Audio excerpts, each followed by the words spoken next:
Whistle will go, and the reaction is one of relief as much as joy as Arsenal return to the summit, one more step along the rocky road to what they hoped will be a first league title in 22 years. That was the voice of the legendary commentator John Champion, as he of course declares to everybody that Arsenal have finally picked up 3 points. Welcome in to the Fire Them Cannons post-game show. Look, if you guys are not interested in actually celebrating wins, then by all means don't watch, because I, for one, am fucking sick and tired of sitting here on every post-game show talking about what's wrong with Arsenal day in and day out. I'm done with it. Guys, we are 4 wins away from a Premier League title. Once again, I will play the clip of the sounds coming from the Emirates, the commentary team of John Champion, as the final whistle blows and Arsenal go clear. Whistle will go, and the reaction is one of relief as much as joy as Arsenal return to the summit, one more step along the rocky road to what they hoped will be a first league title in 22 years. There you go. What's one step closer? The task was simple. Arsenal had to win 5 games to give us a tremendous shot of winning our first league title in 22 years. The league title is still in our hands. So many just super entitled Arsenal fans are just sitting here and they can't even celebrate winning, which we haven't done in over a month. So congratulations to Arsenal. We go back top of the Premier League at 73 points. Manchester City, who are still stuck on 70. I'm going to use that type of terminology. I'm not going to be shameless. And again, Arsenal have now the opportunity now. In a week's time, again, we play another game at the Emirates. Let's go beat Fulham and get ourselves to 76 points and go back to 6 clear.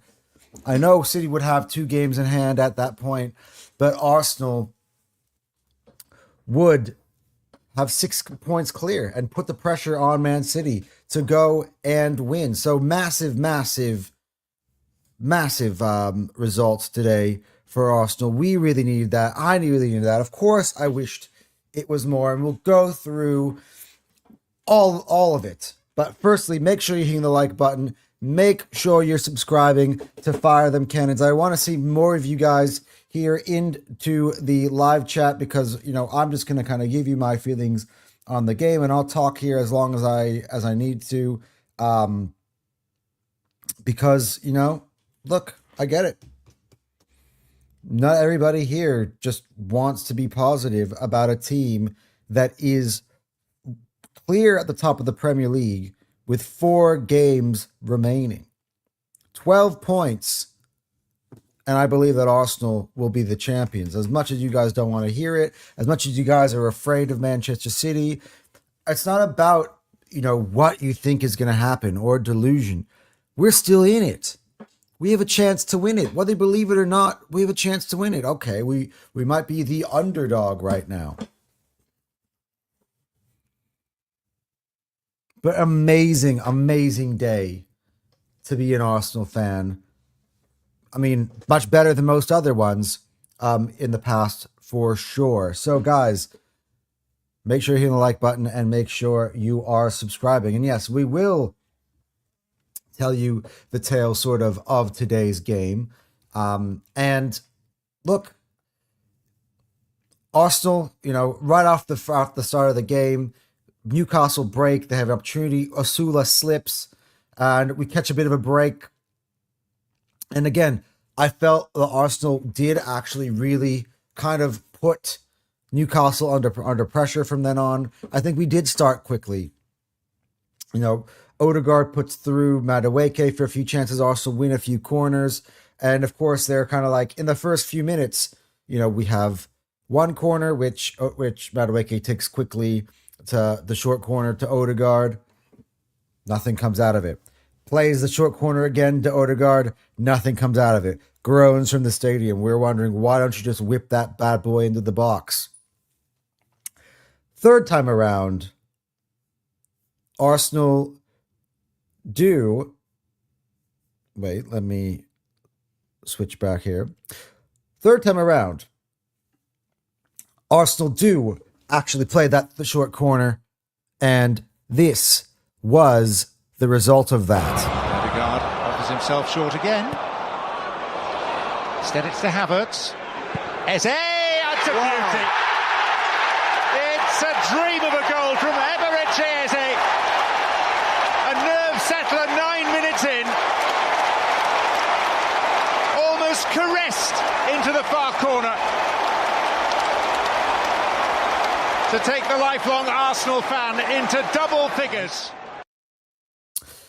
Yeah, again, that was the legendary voice of commentator John Champion, audio courtesy of Stan Sports. I'm going to start doing this now in Arsenal wins, or I'm going to start playing the audio clips of our goals and the highlights as we run through the games.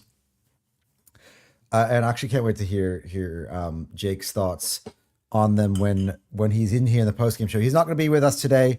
Him and his missus have things they had to run out to attend to. They're actually in the process of purchasing a new house, so congratulations to them.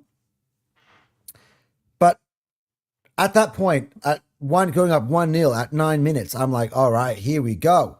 This is exactly what we need. What a wonder strike from EZE. What a moment of special brilliance from EZE.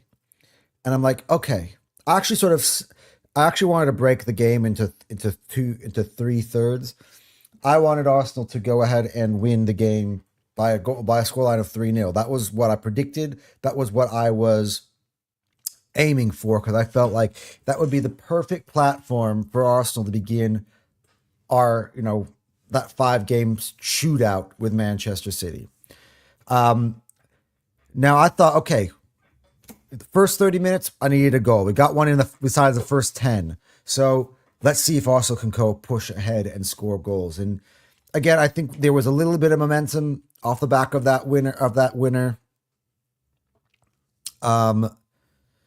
Espino 95, Manchester City Southampton game, another rubbish haram ball by Arsenal. That's not what I said at all, but yeah. All right, cool. You guys are second in the league now. But yeah, I wanted to see Arsenal push on towards getting a second.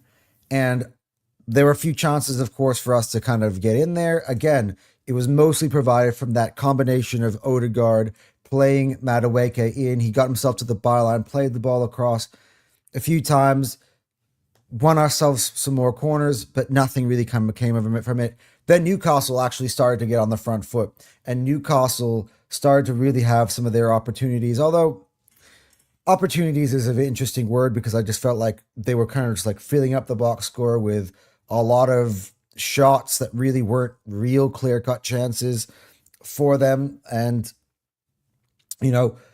we started again, pick it up a little bit towards the last 5 minutes of the first half. And I'm like, all right, let's get to second goal before the half.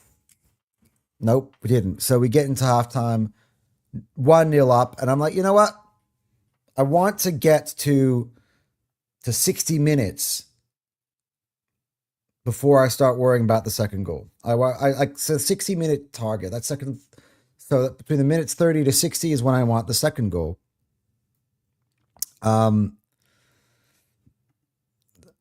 Espino goes, second you say, Newcastle is a finished club. This is not the Newcastle like 1 month ago. You needed improved goal difference against finished Newcastle, but you just balled it again.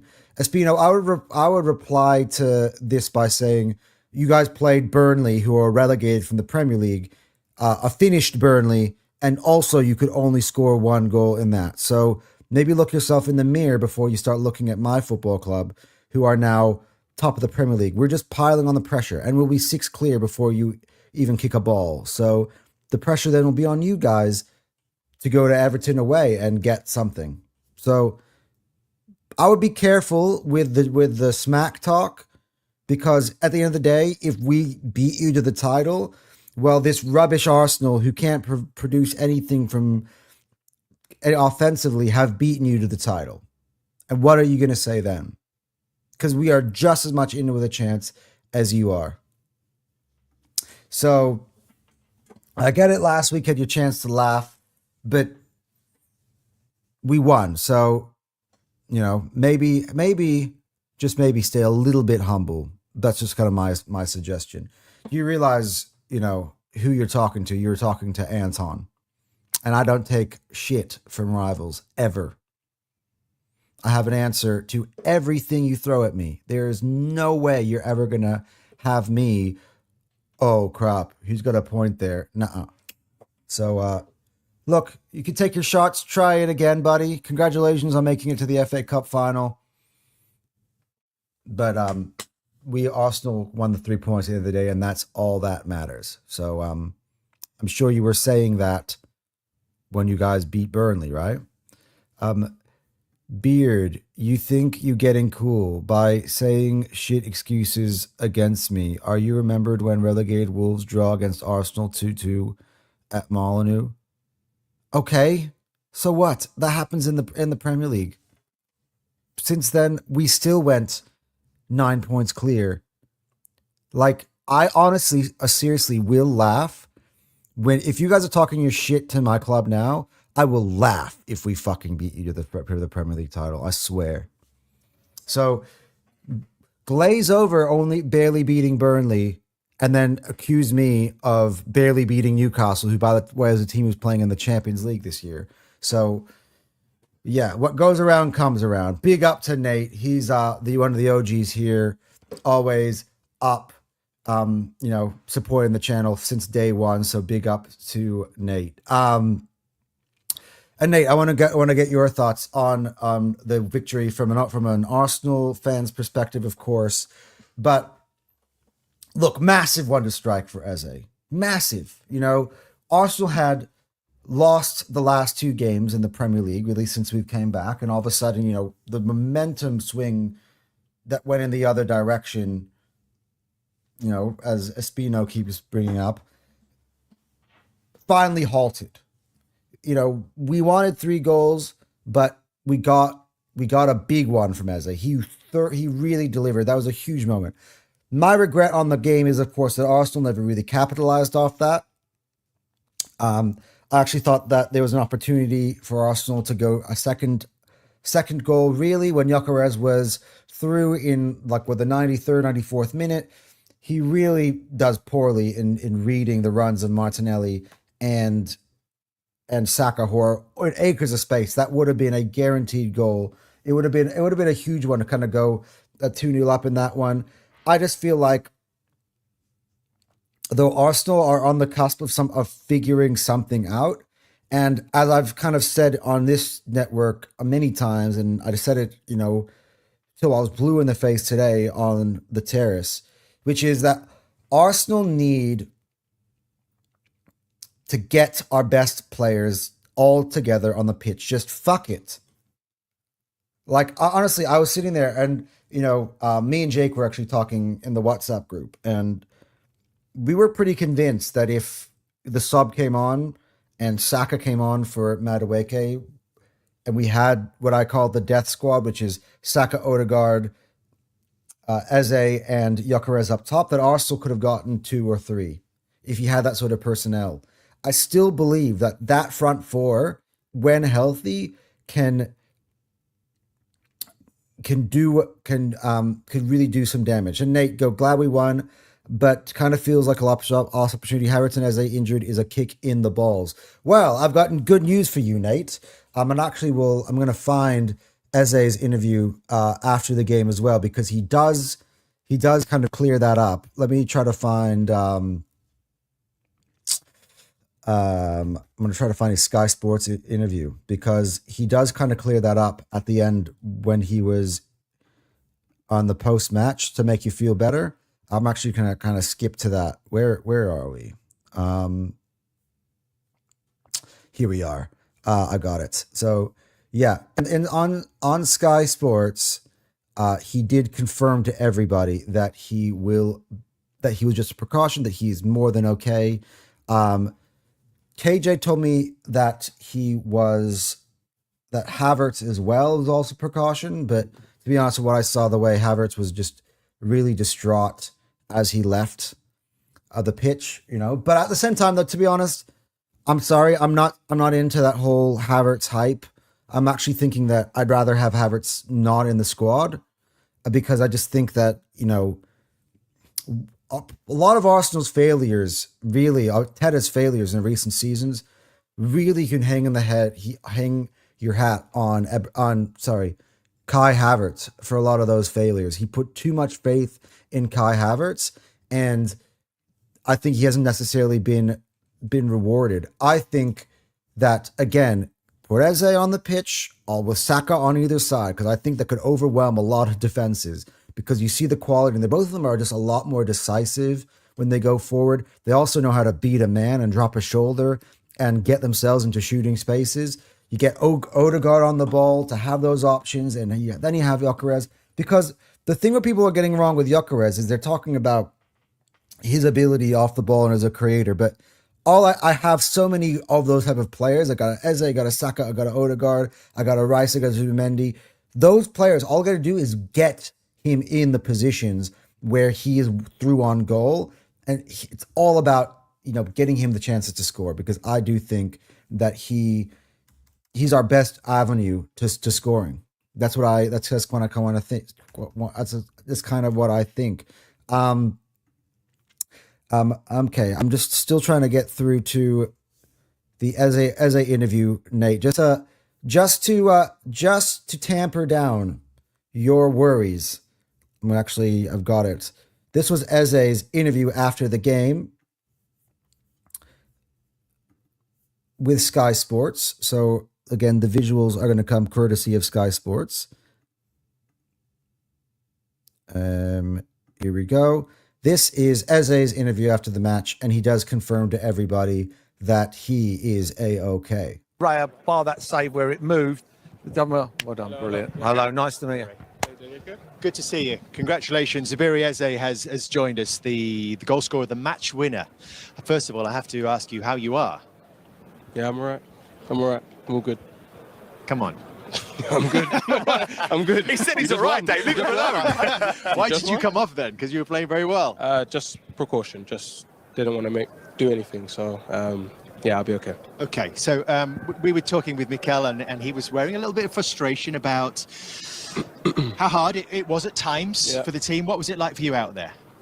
Yeah, it's tough. You're playing against top teams and top players, so it's always... First of all, I want to pause to acknowledge that EZE has just told everybody that he's okay. He was brought off because of precaution, which I think is massive.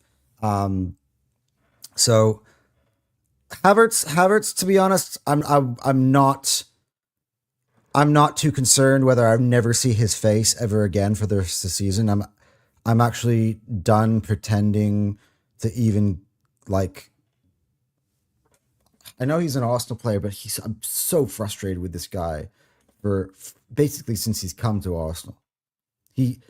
I'm so frustrated with the narratives behind him, like as if he was going to be the savior, or he's our best striker, and the whole week putting down the guy.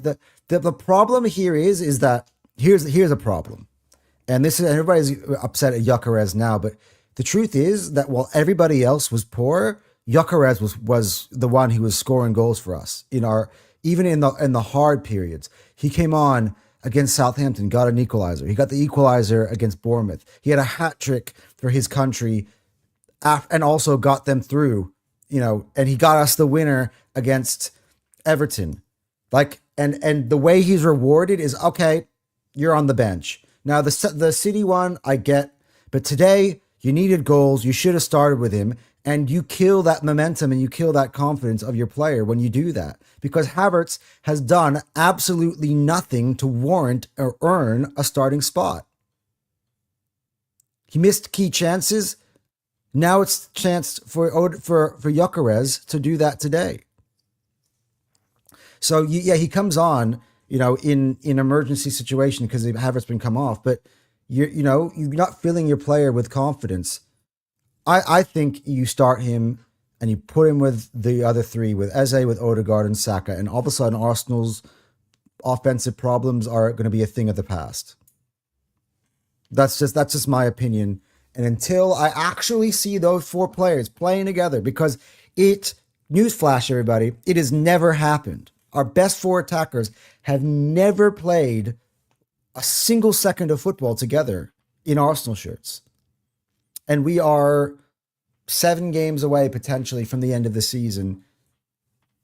Still haven't seen it. So the fact that Eze is okay is good, but now I need to see, maybe not in the Champions League, because in the Champions League it's about seeing out a result with Metropolitano and it's about defense first. But when we play Fulham next week, I better see all 4 of those guys in the starting 11. Because we do need goals at the end of the day. We absolutely need goals. But back to Eze. Let's get back to Eze as he's interviewed by Sky Sports. It's going to be difficult. You're always going to find different challenges. But we done what we needed to do today, get 3 points. And the boys gave everything, which was everything today. We'd love to know about the set-piece routine. Yeah. Because you scored a short corner against Newcastle earlier in the season at St James's Park. In fact, the only previous goal that had been scored from the short corner. Is this plan all about getting you free on the edge of the box? Yeah, whenever we play short, we're looking for an advantage. Each team sets up different to defend it. But yeah, I just found space on the edge of the box, and if it came to me, I'll have time to shoot like I did in the opportunity before. How important is you just got to stay calm in that and not obviously slash it? You just seem to get a really good connection. You took the one before on your left foot and making up the angle so you can then take this one with your preferred right foot. Yeah, these are little adjustments that you have to make in the moment. I just knew that if the ball came to me at that pace, then I knew I could shoot. I'm calm enough to take it, so thank God for that one. Did you know it was in as soon as you hit it? Because it seems like you're going. Kind of. How is it playing? Because you don't play too many times, probably because of injuries to you or Odegaard, but playing together with him, how do you find that? It's beautiful. He's a special player, and he's always looking to find players in the pockets. He's so creative, and these are the types of players that you want to play with. It makes you better, puts you in better positions. So, yeah, I enjoy it a lot. Yeah. You got some important goals this year. Is that the best one? The best one? I don't know. The volley. I like the volley. The volley's probably better. But that's an important goal for us today. We needed the points today, and it put us in good stead. You know, you obviously hear pundits, everybody talking about handling I don't hear pressure. pundits. I don't. Well, people just talking about handling the pressure, and then the crowd and the anxiety. How hard is that to deal with when you're actually out there and you're trying to hang on to a 1-0 lead? Because you just got to do it, you got to deal with it. But how difficult is it when you're in that dressing room preparing for those kind of moments?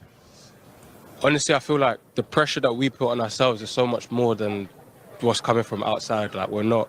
Are you putting too too much pressure on yourselves then? I wouldn't say so. I say it's the necessary pressure to win. You know what's at stake. You know what's in front of you, and we've got an opportunity to do something incredible. And it's not negative. This is a beautiful, beautiful position that we're in, and to be able to achieve something that the club hasn't achieved in how long? So this ain't negative for me. This ain't negative for me. How have you found it coming from Crystal Palace, where, great club, Crystal Palace, don't get me wrong, but here it's like must win. Yeah. It don't matter how you win or what you've got to win, and if you don't win, you're in big trouble, sort of thing. And the way you play, and I love the way you play, and you play with that swagger and that, I'm not arrogance, but it's just cool, do you know what I mean? Like you're playing on the beach. How have you found bringing that to Arsenal, where it's like win, win, win? For me, I feel the same.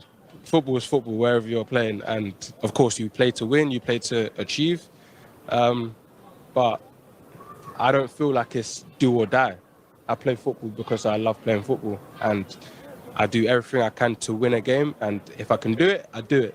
If I can't, I can't, and I don't take in the noise from everyone else, because it's honestly, you guys, you've had your time.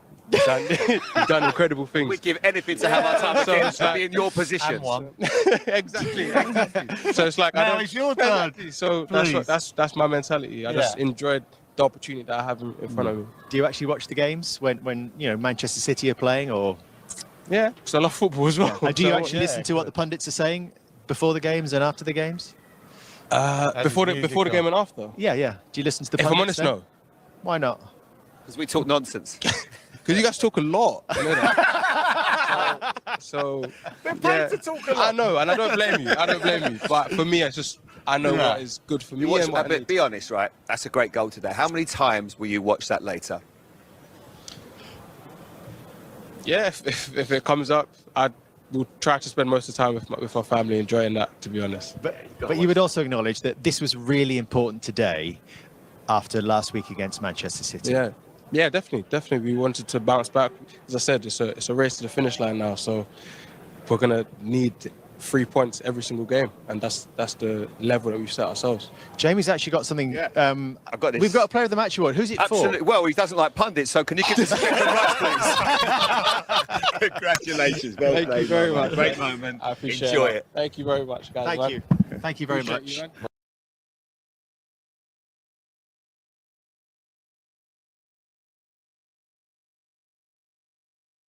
Big ups to Eberechi as a man of the match today for us. So that was awesome. I mean, you kind of see the kind of man this guy is. He's this is the type of voice you kind of want to have in your locker room. That's one thing that gives me confidence is the kind of the characters and personalities in this locker room. You got him, you got Declan Rice, you got Saka, you got Gabriel, you got Raya in there, Saliba. Like they're all just class individuals, and I just think that there's so much leadership going on in the team. Even for a player like EZE, who he's come from Crystal Palace, his first time really in a title charge, and he's scoring big goals in the run-in.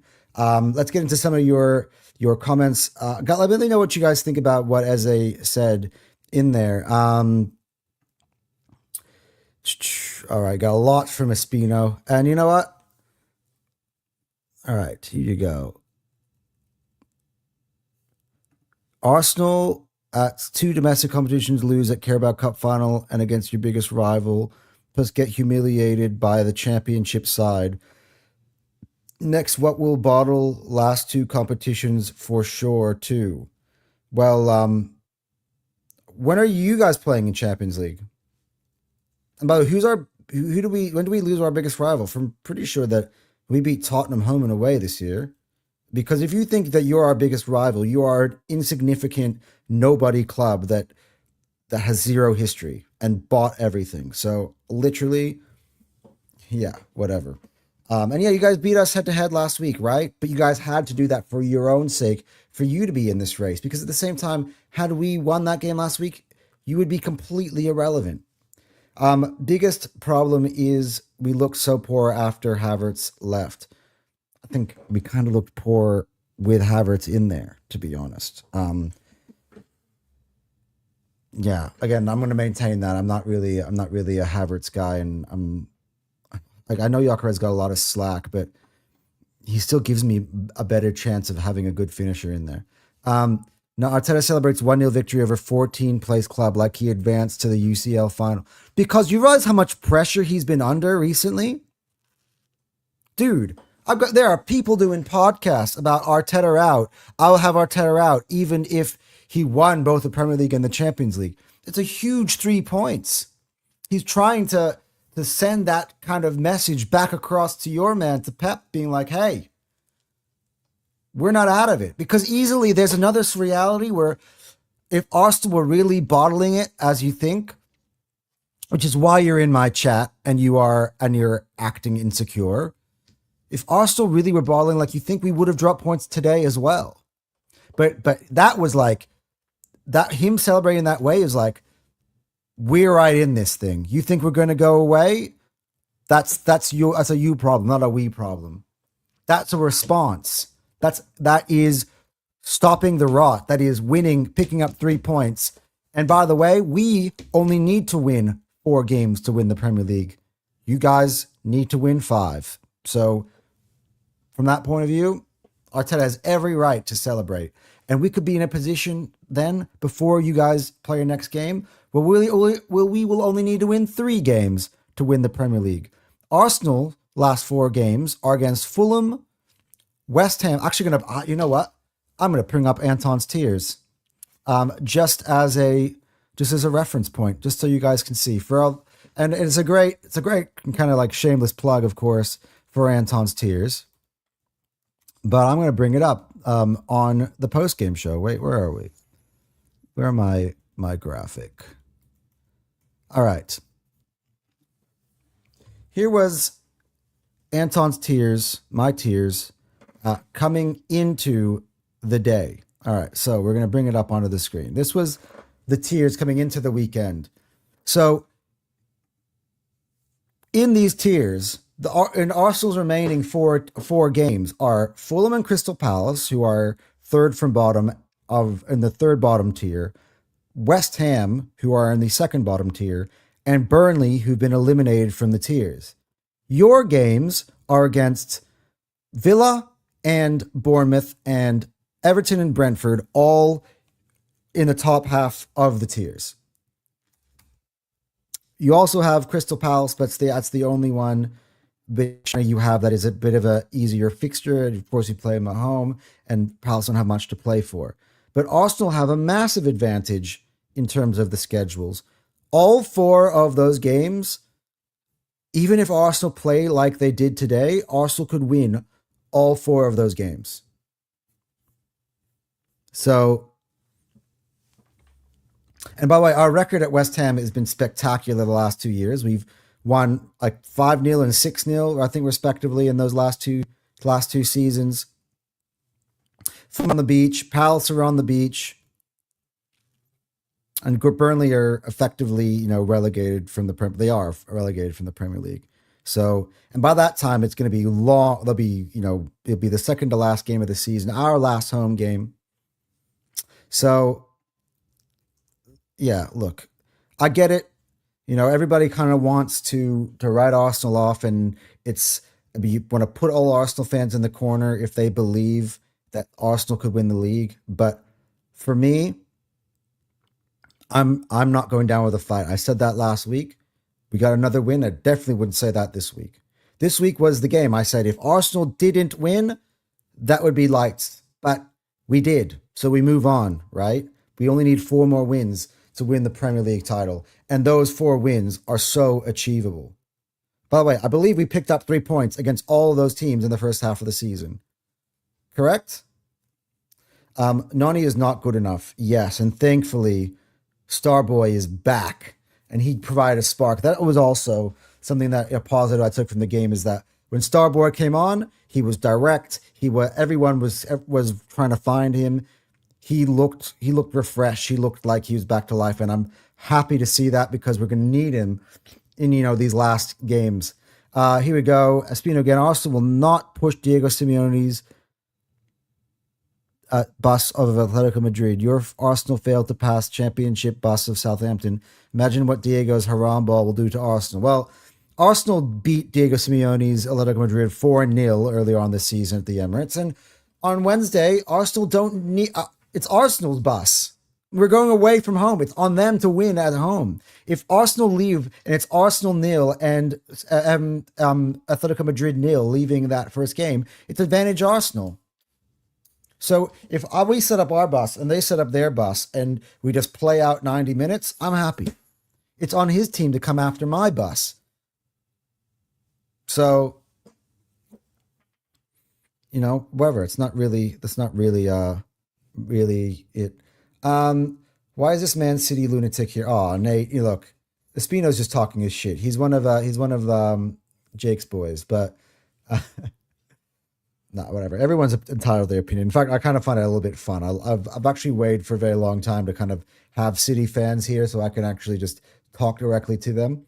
I don't want to hear about Sweden. Don't pad stats. That's not padding stats. First of all, his 18 goals that I always talk about, those are Arsenal goals. They're not Sweden goals. But my point was that he was on form. You had to kind of bank on that. Confidence, dude, you're a professional. This is not about feelings. Your paycheck should give you confidence. Do your job. Yeah, but look, we're all humans, and especially in sports, it's all about form. So when you have players on form, you want to take advantage of that and feed the hot hand. Don't pull them out of the firing line. That's kind of my point. Manchester City, in all bottle job Arsenal fans had, you had 9 points clear in just 13 days ago, and only club like Arsenal can bottle this position. Look, to be honest, we're actually been in your heads. You know what? I'll be real with you, right? You are in a lot of Arsenal fans' heads, and I've been trying to tell all of those guys to chill out because that could be the undoing of us, and none of them listen to me. But you've never been in my head, to be honest. I've always been like, and all the guys in the chat who are watching this show all the time could tell you that. Your Arsenal deserve to win quad bottle in this season. You're playing ugly haram ball. You're ugly and boring games. Like, all right, cool. Spooner, you've been chasing us all season. Is that all you can come up with? Big up to Jack Swagger, of course. Man City catched Arsenal when Arsenal had passed Man City by 9 points clear 2 weeks ago. Man City will get you again. Arsenal, but West Ham at home will crush us. Oh, West Ham is going to crush Arsenal. Okay. Sure. See? That is us being in your heads, because that's hopium. Man City catched Arsenal. Where are you from? Man City Carabao Cup final against Man City. You are not had Premier League opponents in your FA Cup road, and you still got knocked out by non-Premier League sides in the FA Cup. Cool. To be honest, thinking about it, I'm okay not being in the FA Cup. To be honest, today would have been a whole different day had we not had the opportunity to play a Newcastle, get those 3 points, go ahead, instead having to play you at Wembley again, and it just a game where I feel like right now it's just about Arsenal need to use their energy to win Premier League games. Like at the moment, we're gassed. I'll admit we're gassed, but I'm not wasting my energy on an FA Cup semi-final against you guys again. Like, I'm just going to take care of our business, and I think that's what's actually best for us. Lol, it's hilarious to watch Bottle Job Club fan. Your club not advanced to UCL final, blood. Atletico knows how to play ugly haram ball more than you, Arsenal. So now you're saying we're play ugly haram ball, but now we're going to get ugly haram balled, and so it's good for Atletico, but it's not good for us. Make that make sense, please. All Atletico Madrid players will not be afraid to get red card. They will play dirty and brutal against you, Arsenal. They will sure broke some key players of Arsenal by random tackle. So let them get red carded. If Atletico Madrid scores 2 goals to Arsenal, it's over. They will kill your all Arsenal players even to hold a 1-0 advantage. Okay. They will sure broke some key players. Bro, go use Google Translate to make sense. To be fair, I think, Espia, are you, English isn't your first language. I think Spanish is your first language, right? Are you Arsenal fans stupid or dumb? You Arsenal bottled 2 trophies, 2 more bottle jobs left for Arsenal. Your Arsenal will surely quad bottle by this ugly and boring haram. All right, look, you know what? We're going to only speak in banter. That's fine. But I'm here to actually have actual football conversations. But anyway, I'm going to get out of here soon. So yeah, it's been good to have everyone here on the post-game show. Again, I do want to get back to kind of just discussing where we are from here. We're actually going to have the Anton and Dan and Anton show coming back later on the week. We're going to have plenty of shows to discuss it. But Arsenal, I would have preferred, as I said, for Arsenal to have scored multiple goals just to get some momentum, really get some serious momentum. But at the same time, you also need to kind of halt the bad first before you can kind of start with the good. So it was really important, I think, for us to just get back to winning ways, pick up the 3 points, because at the end of the day, that's the main thing is the main thing. Go and win the games. I can tell that Arsenal are gassed. I can tell that Declan Rice is gassed. We are just whatever we got left. This is an opportunity for us to go ahead and win this. just make sure you take care of business. Because as much as the City fans are talking their shit right now, things can change very fast.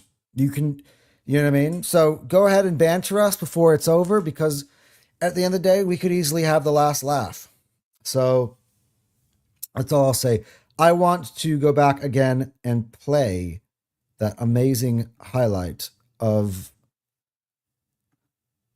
I get your meaning about using Gyökeres form. Unfortunately, Arteta's system is not about form or flair. Yeah, Jack, and that's a criticism of Arteta.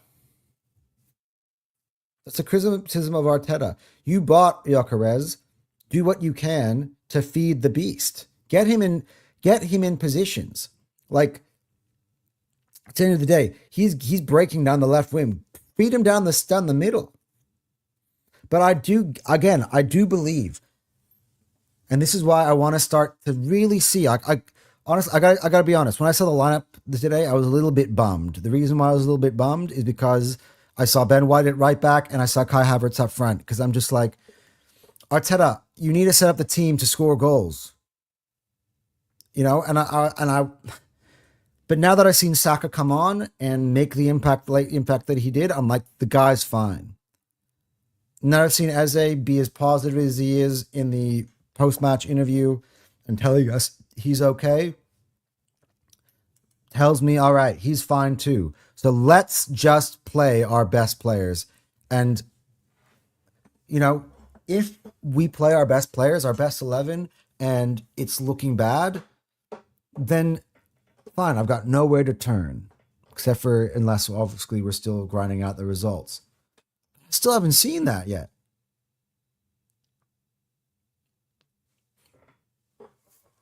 I would prefer to see Havertz and Gyökeres play together. I mean, we have seen it a little bit. I would prefer to never see Havertz again in an Arsenal shirt. I mean, I know it's an unpopular opinion right now because everyone right now is just thinking that Havertz is the answer, but he really isn't. He did one thing. He chased down Donnarumma to force an error last week, and he plays like a simple little pass in for Eze. Zubimendi could have played that pass in for Eze today. I mean, today, but for me, I want more goals from open play. I want my best creators on the ball, and I want them to find my best finisher. Simple tactics. And Arteta needs to realize that, because right now his system isn't being fruitfully creating goals, which is what we need. And I think, by the way, like, this is for me the thing. Like, if Havertz starts our Champions League games and Gyökeres I was being a little bit over the top with I don't want to see Havertz again. I understand Havertz's role. I'm getting a little bit emotional because everyone's kind of going back to this Havertz is the savior thing, even though he's actually costed us, said bottled trope, both the FA Cup and the Carabao Cup games were his doing. Jack gets it. Good. That's just what it is. Like, I would, if Havertz starts, if he's okay, and he starts against Atletico Madrid, that suits the Atletico Madrid game plan. But for Fulham next week, I want Gyökeres. I want exactly what I just described for you. And for God's sakes, Arteta, get Jurriën Timber back. Because White was a little bit better today, but I could still see, the elements of his game that make me nervous. He's not the savior by any means.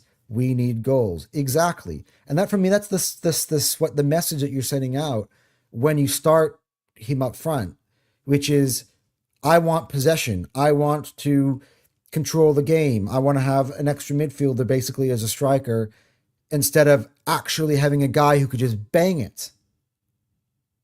Like, put your best players on the ball and have them find your best goal scorer. It's literally not rocket science. It's very simple. That's kind of how I feel. But, guys, seriously, The main point of today's show is, okay, good question. What's my opinion on Odegaard? I think Odegaard is a declining player. Honestly, I think that he's actually, if I were to rebuild him a little bit now, I would consider him to be an 8 rather than a 10, even though, he's more of a progressive 8 in Arsenal system playing with 2 8s. If it was up to me, I would wish, and maybe, even MLS could provide something, honestly, in that 8 position, because Zubimendi is really off form. Like, it's actually a real concern. And I've been one of Zubi's biggest defenders, but it's actually concerning me. And MLS came on today, and I thought he actually provided a spark playing in midfield. And heads up to Arteta and actually taking a chance on that and actually going with him in midfield for the first time. But if it was me, I would just wish that I could get Leandro Trossard that I had in December back for at least the last bit of time. That way that I can actually play Odegaard in the 8 alongside Rice. Because I don't know about him necessarily being that kind of creator that he used to be. Sometimes, again, I don't know if he's taking enough risks. But again, today, in certain moments, he pops up with a shot that wins us a corner. He gets us on the front foot. He plays Noni in over and over again. Look, it's on Noni again to waste those opportunities, but he was a little bit more progressive today. I think this was one of the better Odegaard games, actually, for a while. But the truth is that your left wing could also be a creative outlet. And for the first time today, I saw a left winger of Arsenal take on his fullback, drop a shoulder, and create us a chance from the left. Like, our best, with Madagodaweke on the other side, our best attacking outlets came from the left in the first half, with Eze out there. And I do think Arsenal score more than one goal today if Eze doesn't come off. If Eze doesn't have his little injury scare and come off, and then Saka comes on. Because I remember, by the way, speaking of Manchester City, and when we played them at home, and neither of them started that game, but both of them come on as halftime switches, and all of a sudden, City's fullbacks look very overwhelmed with having Eze on the left, Saka on the right. And at that time, I'm like, wow, the potential that we have offensively is scary. Never seen it since. By the way, Odegaard as well was in the 10 at that time as well. Marino was up front, I believe, at the time. So we kind of wasted that, but I know that if you actually have those players in combination, then put Gyökeres, just make sure that he makes the runs that he needs to get himself through on goal. Those players should be able to do the job. Like, on paper, Eze, Odegaard, Saka is just as good as anything Manchester City got. So the positives I will take out today is when Saka came on, he actually looked more lively than he did in that period before he disappeared. So maybe the break has done him good because he looked lively. He looked like himself today. Eze, of course, coming in, scoring big goals, playing off the left now, because that was the piece that I was wondering for a while, like, is Arteta actually going to do it?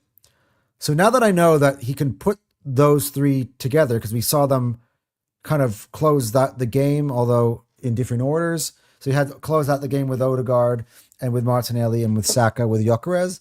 If you just kind of put Eze in instead of Martinelli in that closing team, I'm feeling like Arsenal could create a lot more, because you have two creators who are a lot more decisive. My positive today is the short pass corners paid off. Arteta tried something different. Well, Arteta did his homework, and that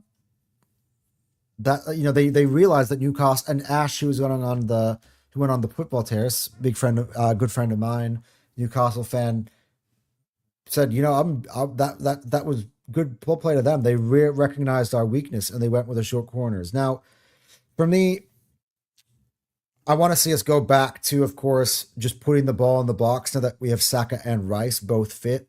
So I want to do what we were doing at our best. That's how you kind of break the deadlock in early games. I want to see, Saliba attacking the corners. But another again, big part of missing Urian Timber is that Urian Timber played a big part in kind of just the little dark arts that were happening in that box that got us those opportunities. He would block off some defenders, help us get opportunities to win those headers. So it's kind of a very exact science, those headers. We're going to need really Timber back in there for it to work. And I think, but yeah, look, do we guys count the EZE one as a set piece goal, or we count that as an open goal? Because it's hard. It's hard to tell because it was a beautiful, beautiful goal. But yeah, it did begin with a short corner. But I want to play back the sound again, just because I want to remind everybody how buzzing it was. This is the commentator, John Champion, in his coverage of the EZE goal. Odegaard offers himself short again. Instead it's to Havertz. EZE, that's a beauty. It's a dream of a goal from EZE. A nerve settler 9 minutes in. Almost caressed into the far corner. To take the lifelong Arsenal fan into double figures. Nobody has more goals outside the box in the last 3 seasons than Eberechi Eze. 10 goals outside the box. Of course, most of them came at Crystal Palace, but I'll take it. So yeah, look, see, that is what made me feel good. Just that moment. I'm gonna replay that goal. This is the things that we got to look at as Arsenal fans, right? It's been a really tough few weeks. I just wanted to see Arsenal win a game. We said, guys, Arsenal just win. I was seeing everybody on the timeline, Arsenal just win. And we won. And we've got a highlight that we can play on our socials for everybody. We can play back. We can post them on our X's, post them on our Instagrams, watch them over and over and over again. That was a beautiful moment. The only thing really is that I felt that Arsenal needed to capitalize off that. And to be fair, I think that Arteta took way too long to bring Saka on. And I know he's kind of being careful with his minutes right now at a time to introduce him. But Nani Madueke just absolutely is a waste of time. He wastes our time. And we needed goals. Like, in fact, today's game, I felt like Newcastle kept in the game because Arsenal didn't score enough. Not because they really had us pegged back. And yeah, I didn't actually even mention so far. Yeah, by the way, great ball from Woltemade to find Wissa. And he was point blank, but he blasted over the bar. But that was kind of it. I mean, Newcastle had a lot of the ball, and I was frustrated why they would have a lot of the ball when it was on us to play our team that was out of form to try to score more goals for that set goal difference. But, as pointed to me by a gal today, we have a Burnley home game, which could be opportunity to kind of really pour on the goal difference. As I mentioned, as much as I'm being told that we're going to get smashed by West Ham, our last 2 trips to the Olympic Stadium have been, 6-0, 5-0? Were those the last 2 results? Let me actually look. Our last 2 trips to West Ham. I'm going to look on here. Our last 2 trips to the Olympic Stadium, for all those curious. Arsenal won 5-2, and they won 6-0. So 11 goals in our last 2 trips to West Ham. We are averaging 5.5 goals at Olympic Stadium in the last 2 seasons. So, and by the way, Mo brings up a really good point, which is because they can't sit back in the low block, because if they were to draw a game, that could put them in the relegation zone if Tottenham were to win. So a draw isn't good enough for them. They have to go out and attack, which will leave us open spaces at a stadium where we have found good joy in finding goals. Exactly, Jack. Which is actually plays into our advantage. It is a tough. They're all tough games, but I think we make it tough because we make it tougher than what it needs to be. As I said it in the interview, when you were watching, Arsenal players put more pressure on themselves than even the fan base does. But why it's nice to hear that, it's lovely to say. And one thing that just frustrates me is that Arteta's getting there behind the mic, giving us a fucking pump up speech before every home game. And I'm like, dude, stop making this more of a spectacle than it needs to be. Stop making the stage bigger than it needs to be. It's just another Premier League game. Let's just go out there. Let's pick up 3 points. Because to be honest, the 3 points that we need, the last 12, are just as important as all the 73 that we have now. Yeah, exactly. So, I mean, Fulham, the ultimate at the beach team, as Jake says. Look, I'm gonna not say anything much about Fulham because they did at the end of the day, got a big win against Aston Villa. That helps us even more though, because that further puts them at the beach, right? So when they come to the Emirates, and by the way, Fulham have always been a pain in the ass for Arsenal at the Emirates, but we never play them at this stage of the season, which is the perfect time to play them. Remember when they were flying kites when they had to play City at home in that run-in 2 years ago? Get your kites out, Fulham players, please. So that's an opportunity. I think for me, let's get ourselves in a good position where we can be in the box seat heading into that second leg of the Champions League. And then we really got to go for it. Go for Fulham. Learn from today. Get yourself up early and then kill the game off with goals. And by doing so, by the way, takes the pressure off of the 3 points. So we're not sitting there at the end being like, oh, I hope we don't concede an equalizer and drop points, because it does two things. And the other thing, it helps you. So what you want to do, because they play City on Monday night when they play their next game in the Premier League. What you do is you want to win by multiple goals against Fulham, go 6 points clear and be like, all right, City, your turn now. See what you can do. Because, hey, if they beat Everton and it's on by 1-0 or on by 2-1, it's the same thing, right? So, but yeah, again, as I said, how does it change all of a sudden? Arsenal goes 6 point clear, and then we see at the end Monday Night Football, under the lights, by the way, at the Hill Dickinson Stadium, Everton 1, Manchester City 1. How are you feeling then? Jack, actually asked the question. In that scenario, how are you feeling? Arsenal will be on 76 points. City will be on 71 points. Arsenal would then only need to win 3 games to win the Premier League. West Ham, Burnley, Crystal Palace. So I know it's all about. There you go. I'd love that. It's like, you know what I mean? As I'll go back to the tiers, right? Aston Villa are pushing for Champions League spot. Definitely now, but what they need it even more now that they've lost to Fulham. You've got Bournemouth, who are pushing for Europe, who are also on form. They beat us at the Emirates. They have to go to Bournemouth with Antoine Semenyo coming back to Bournemouth, which he's probably going to face a not so happy Bournemouth fan base.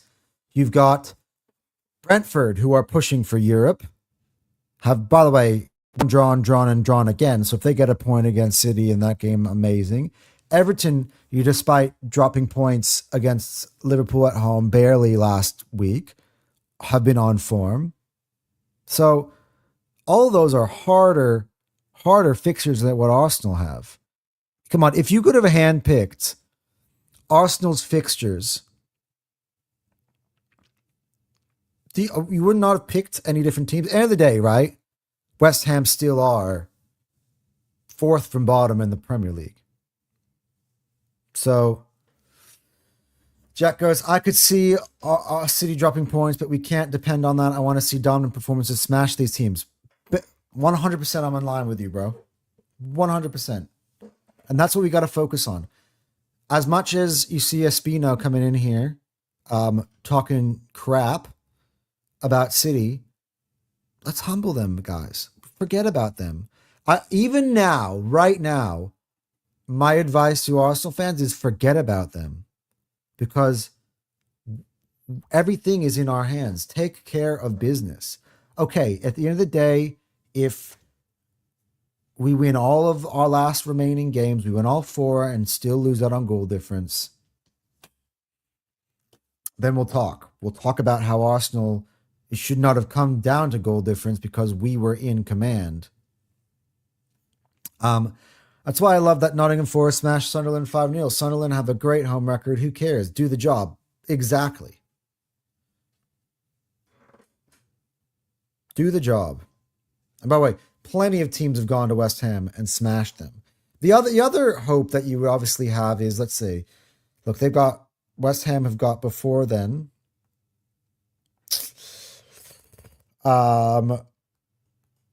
Who does West Ham play next week? So they play Brentford away. Ooh, that's a tough one. Spurs play Villa away. I think they'll both lose, actually. And by the way, that can also play into our hand. If West Ham lose to Brentford, they lose a little bit of actually want Brentford to win. As long as obviously Villa beat Spurs, which I think they will. In that case, the little bit of momentum is missed out, and West Ham have to come after Arsenal with a little bit of doubt seeping in there. But also you keep Brentford sharp because after that, Manchester City host Brentford. So, and by the way, I wouldn't mind Brentford beating Man United or getting something against Man United as well. Let's take a look at everything and be like, hey, let's kind of keep those knives sharp for those teams that potentially take points off City. But I come back to it to kind of contradict myself here a little bit. Forget about them because they're thinking about us. They can talk about Bottle all the time, ha ha ha ha. But joke's on them if we win the Premier League title. So if I was an Arsenal fan right now, fuck rivals' opinions, fuck Arteta outer opinions. Our team has a chance to win the Premier League. We have a chance to win the Champions League. That's the thing, right? We come out with a positive result on Wednesday night, and all of a sudden, we are in an amazing position to win both. We would have one foot in the Champions League final, which by the way we haven't done in 20 years as well. Been there to a Champions League final, and we would be, let's say we beat Fulham, we'd be 3 wins away from winning the Premier League. So people are just trying to capitalize on Arsenal's poor run of form. But if somehow still we're in this position where if we could just shake that off, it could be ultimate glory and we wouldn't even remember any of this stuff. It'll be on DVDs and all you can be like, wait, 1-0 to the Arsenal, 1-0 to the Arsenal, amazing steely defense. And we'll be rewriting exactly how this season went on because at the end of the day, who gives a fuck about how it looks as long as it gets us over the line? Jack, we can do it. I know we can. It's all about the mindset. That's why I wish Arteta would invite Henry to come and talk to players. It's a mental game at this point. That'd be a fantastic suggestion, Jack. That would be a fantastic suggestion. They really should do that. That's the type of shit that I would like to see Arteta do. Instead of behind the mic at a press conference, over amplify every game we play, especially at home, which again makes these home games more nervy because he does that he gaslights the crowd. That's not going to be, we can be honest, but he also puts extra pressure on the player. Yeah. Bring an Arsenal legend in there who has won it before, who has gotten over the line before.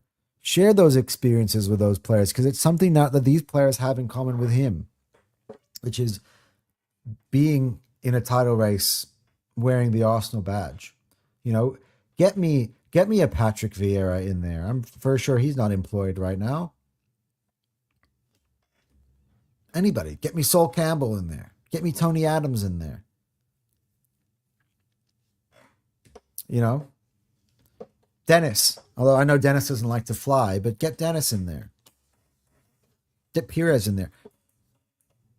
I mean, Freddie Ljungberg, actually used to be our manager before Arteta. Fun fact. Everyone keeps forgetting that when I bring that up. But he was actually your most recent manager. I'm not Unai Emery. Even get him back in there and share those experiences. In the US, we try and do little things to improve things. We need another voice in the dressing room. Yeah. But as I said, like, I'm very impressed with a lot of these players. Like, you see the way Eze talks. And by the way, big ups to Eze for taking a pot shot at the pundits for talking absolute shit. He basically said that in the nicest way possible. You guys talk way too much fucking shit. And they're like, do you even listen to the stuff we say? No, to be honest, I'm just at home enjoying time with my family. But he's just an incredibly mature person. And I like actually having an Eze sort of in the locker room. And when Declan gets behind the mic, I feel similar vibes from him. I feel similar vibes from Saka when he gets behind the mic. I can actually get similar vibes from Victor.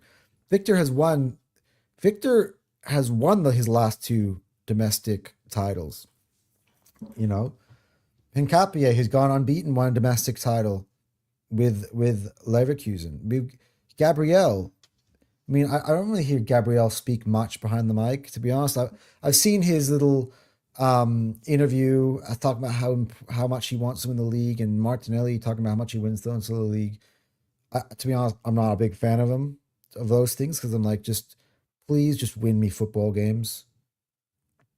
Now I think it's now that they've actually got a win out of the way, I get it. But in that period of time where we weren't winning, hadn't won games in forever, it kind of falls on deaf ears. Like Arteta, like, well, we're still in this position, we're still in that position. I'm like, well, you haven't won, so that looks a little bit weaker and weaker as it goes along. Now that you've actually won against Newcastle, I think it's big. Premier League points are big.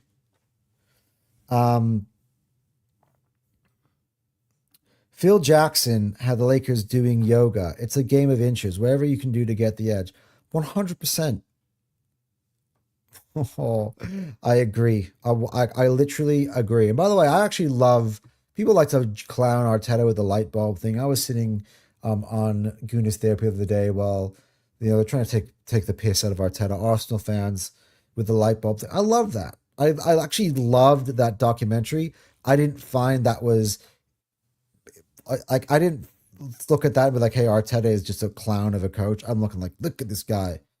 He really knows how to get through to these players, and they love playing for him. That's one thing that everybody overlooks. All these players love playing for him.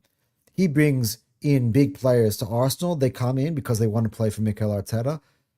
That is something that is important. He got Declan Rice to choose us over Manchester City. He got Eze to ditch the guys down the road and sign for Arsenal at the last second. So, Zubimendi picked Arsenal over Real Madrid. Like, that's picked Arsenal over Liverpool. Guys kind of know the people that I know, and they know people who know stuff, right? So down the pipeline, I have learned that part of the reason why Zubimendi didn't join Liverpool was because Arteta kind of got into the ears of him, and he got into the ears of Real Sociedad when we was doing the Mikel Merino deal, and was saying like, look, we're going to get Mikel Merino. We want to give you a good deal for Mikel Merino. But part of that deal as well is that we will promise you that we can get Zubimendi over the line and for better terms than what Liverpool were offering. And so Zubimendi was what caused Zubimendi to kind of stay to, because I love, San Sebastian and the mountains there, whatever. No, it was bullshit. He then obviously joined Arsenal in January, so his attitude about that changed. But players like to play for Arteta. I love Victor's attitudes interview. I just want goals. Exactly. Anyway, guys, we have reached 71 minutes on today's show. So thank you, everybody. Thank you, Jack, by the way, who's been in here, and we've had some good conversations. Good to finally win. Good to finally win. That's one. I need 4 more. And of course, we're going to have a big game on Wednesday night against Atletico Madrid. That's a huge one. So, look, I would have loved to have scored more goals to get momentum, but really the name of the game on Tuesday is not scoring. Wednesday, it's not scoring goals. It is making sure that we are in a good position, taking the tie back to the Emirates so we can go ahead and get ourselves through to a final. So, look, I think it's a positive that we're not playing Barcelona. Although, Barcelona, have lost Lamine Yamal now for the season, so maybe you've not been the same task, but still, it's an opportunity nonetheless, guys, for us to try to go through, and everything's to play for. So until the next time, I'm out of here. Good to get a win. Good to get a win, guys.